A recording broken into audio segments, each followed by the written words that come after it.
Connect. Here we go, live. Hey everybody, it's Jon Bon Jovi. I'm hanging out here at Island Records, our record company of the last 33 years. Happy to be here on my very first Facebook live chat, I guess. I'm going to answer some of your questions. Going to just ramble aimlessly. Maybe you'll ask me some other ones. And so let's get it started. First one here is from Kathy Smershiniak. Kathy Smershiniak. Hi, Kath. Kathy asked me, what's the story behind the album cover? Our new album is called This House Is Not For Sale. Hopefully you've seen the imagery for it. I was thumbing through a magazine called Hampton's Magazine, and there was a picture in it of a proud stone house. The house was tired. It was in disrepair. And yet it had very deep roots. And as I looked at the imagery, it all came to me. I just thought of it as a song title. I thought of it as an album title. I kept the magazine. I researched the picture, and a beautiful, wonderful artist by the name of Jerry Ulisman took the photograph in 1980, thereabouts, and it was made, that image was created. The house no longer exists. It was done before Photoshop existed. So we did our homework and we contacted the artist, and I asked him if I could in fact make it an album cover, because when we wrote the song, I think it tells a story of who we are, where we are, what we're all about. And this is an inspired record about our integrity. This song speaks to me. I hope it speaks to you in some way, for those of you who've been following us all these years. But as the lyric says, this heart, this soul, this house is not for sale. So thanks for that, but that album cover inspired the rest of the record. Jenna Rhodes. Hi, Jenna. Jenna Rose asks, where's your favorite place to write music? That's a good question. It's a quiet place. Usually, not always, but usually, with an acoustic guitar somewhere perched in my lap, sometimes with my feet up on a desk or a tabletop, other times just sunken back into the couch. You sit there and you start to fool around, you noodle with what becomes a lyric. And the lyric is what inspires the feel of the song, and then you take it from there. But always, whether it was a collaboration or by myself, you start with a title, at least in my case. It's rarely, very rarely, that I've ever gone in the studio with the guys just to make noise, and then, that turns into a song. Although a couple times in the last couple of years, John Shanks and I have gone in and co-written a couple songs that were from tracks that we created. But for the most part, it hasn't changed. It's still my bedroom. Okay, let's see. Kim Harp. Kim wants to know, was there a specific experience that inspired your philanthropy and charity work, such as the Soul Kitchens? How did you come up with the idea for the Soul Kitchen? Well, thanks for that question, Kim. I've had the foundation, the Jon Bon Jovi Soul Foundation, for just over 10 years now. In fact, we're celebrating our 10th anniversary on October the 6th here in New York City, our first ever gala. But when the foundation began, it was under the guise of owning a sports team. When I used to own the Philadelphia Soul, we were trying to differentiate ourselves from other sports teams, and we realized that if we were more philanthropic than anyone else in town, we could differentiate ourselves from the big four. And so before we played it down, before we sold a ticket, my partner and I put in a sizable amount of money and gave it to 4 charities. After a couple of years of playing Robin Hood and finding very worthy but varied charities, one night in Philadelphia, I was looking out the window of a hotel, and I saw a homeless man sleeping on a grate in front of the city hall. And the first thing that came to my mind is, this isn't what our founding fathers were thinking of when they were writing the Declaration of Independence, right there in the midst of Philadelphia. And it all came to me that as a specific charity that didn't need a scientist to find the cure, the homeless issue was something that we could help make a small dent in. So, as luck would have it, I met Sister Mary Scullion, who is an expert in the field. And upon beginning the Soul Foundation, we had the guidance of one of the greats, and my dear friend and now board member, Sister Mary. And out of that, and we've built 500 units of houses and apartments for those who are in need, came the concept that Dorothea developed, and it was the Soul Kitchens. And in the economic downturn here in America, it was her who one night while we were watching the news said, this is the next phase of the foundation, and it was to feed the hungry. And this is when I really realized we didn't need a scientist to find the cure.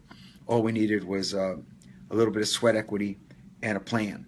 And so we started the concept as a test in a church basement, went from there to a soup kitchen, and then presently to what is our first location and now subsequently our second. So the Soul Kitchen has just surpassed its 50,000th meal. And with the 2 kitchens and the 500 homes, we celebrate our 10th anniversary. So thanks a lot for that, Kim. All right, let's see. Wow. All right, Jade Chapman. Hi, Jade. Jade asks, how do you continue to find such great, important, and inspirational topics and themes to write about? Your lyrics and your songs throughout your career continue to provide comfort, hope, and enjoyment for so many. I wonder how you continue to produce these themes and topics for your song lyrics. Well, Jade, interestingly enough, the songwriting has evolved over the years. I wouldn't say that, there was a great depth to the lyrical content of You Give Love a Bad Name, but as the co-writer of that song, we were having a great time. I was 25 years old, and that was the life I was living. Well, at 54, I wasn't going to pretend to rewrite You Give Love a Bad Name. And as you evolve as a writer and you grow as a man, any day you look around, there's an opportunity to write a song. Whether you're reading a paper or a magazine, whether you're living your own personal life or you're viewing someone else's, there's always an opportunity to capture the moment and write it down. And throughout my career, there have been milestones that have been marked with a song. This House Is Not For Sale is just the latest example of that. And like I said, it really talks about the band and the band's integrity and what we've been through and where we're going. There's a lot of that on this record. And the magic is, sometimes you write a song or you co-write a song, which is, both in my case. The stories touch your lives, and then those characters become you. And the magic of it, when we would collaborate on a song, for instance, is it wouldn't have been Richie's story or my story, or in the case of writing a song even with Desmond, it wasn't his story, it was our story. And in turn, it became your story, and those lyrics became you. And Tommy and Gina, they live on for 2 generations now and 3 decades, because those are stories about you. Thank you.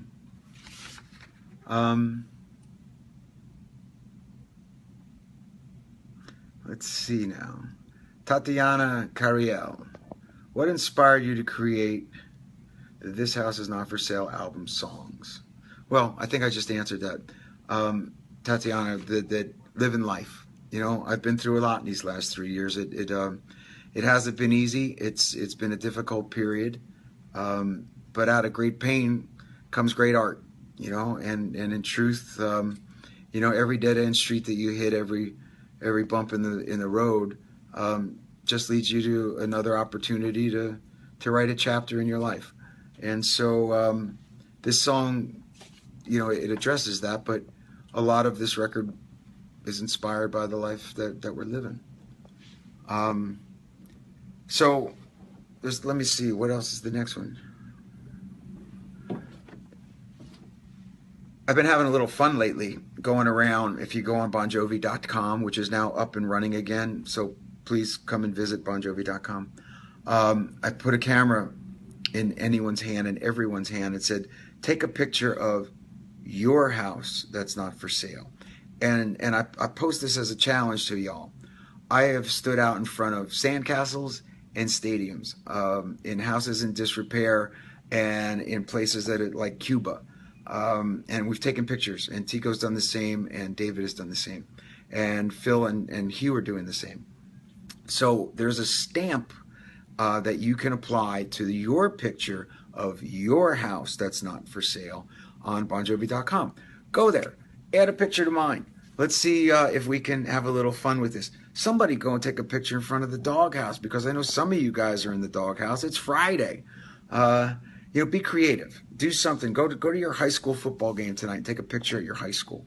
Let's have some fun with this. And the more you do, the more we'll do, the more I'll do.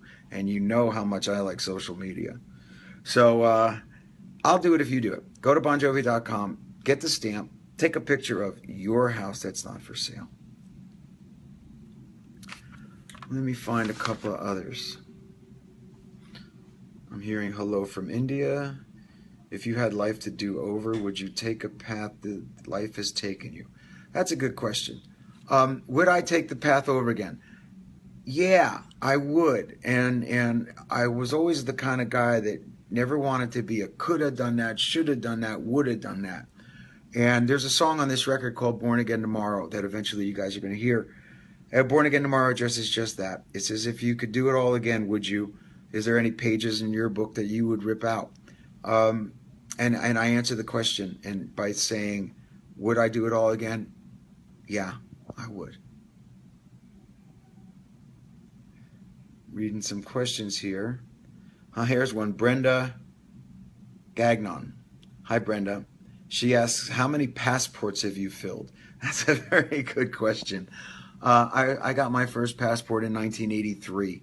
So I think I filled 3 of them. They used to give you an extension of pages. Mine was very thick. But I think I've filled 3 different ones now. Let's see. Teresa Wiley, what's your favorite album? Every time I make an album, it's your favorite album. It's the best record you could make at that time. The question, I think, would be, which ones stand the test of time? And with that in mind, I guess we'll always be remembered for Slippery. I think that Crush obviously was a rebirth for the band. And I do hope that that This House Is Not For Sale will live up to that. But I think if you liked Have a Nice Day, and if you liked These Days, I think you're going to love This House Is Not For Sale.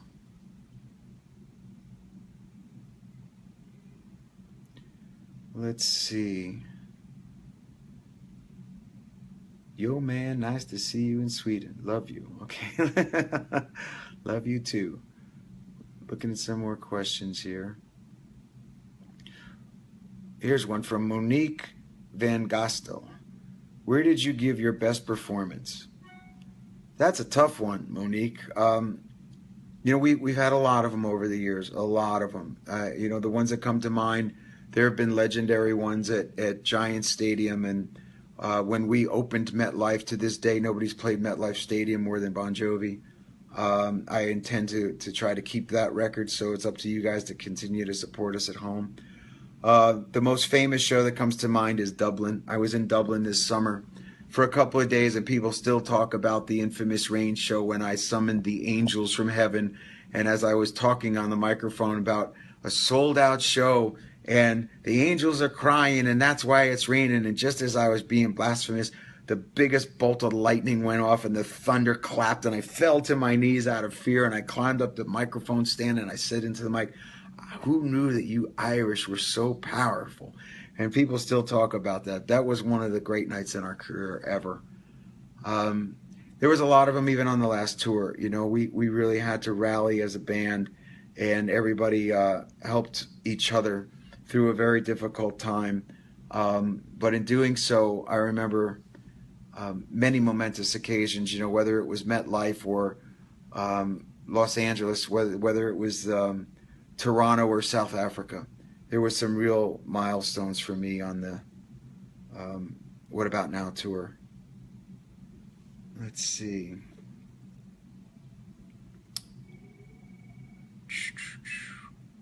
Mike Moore wants to know, who are your musical influences? That's a good question, Mike, but they're varied. It depends on what you're looking for. If you're asking about a songwriter, well, then the obvious for me are always going to be Cohen and Paul Simon. It's going to be Tom Waits. It's going to be because of their storytelling, because of their lyrical content. For energy and you look to the great rock bands that came before you. As a front man, I couldn't help, always give a shout out to the Stones and to Mick Jagger. I would never miss a Stones tour that went by. I'd never miss a U2 tour that goes by. I love U2. I love Bono. As frontmen, I love Bono as a singer. The E Street Band growing up were a huge influence. Some of the great, stories of my youth, it's a long time ago now, but those great albums of the late 70s and early 80s, that showmanship was second to none. And the key to it all is songs that stand the test of time. I've been lucky enough over the years to have gotten to actually know Sir Paul McCartney. And he sings a Beatles song, and you just think, where did that magic come from? And how is it that you can still sing them all today and look that great and still be as generous a storyteller as he is, and a great guy? So none of us would be doing any of this without the Beatles. Sorry, guys, your technologically challenged lead singer hit the wrong button. So anyhow, the folks here at the company are telling me that I'm done. I'm being cut off. I just want to thank you all very much for taking time out of your office hours today. Your bosses are not going to be very happy, but thanks for coming to visit with me. And I hope you like the album. And if we're lucky, we'll see you out on tour. And until then, see ya.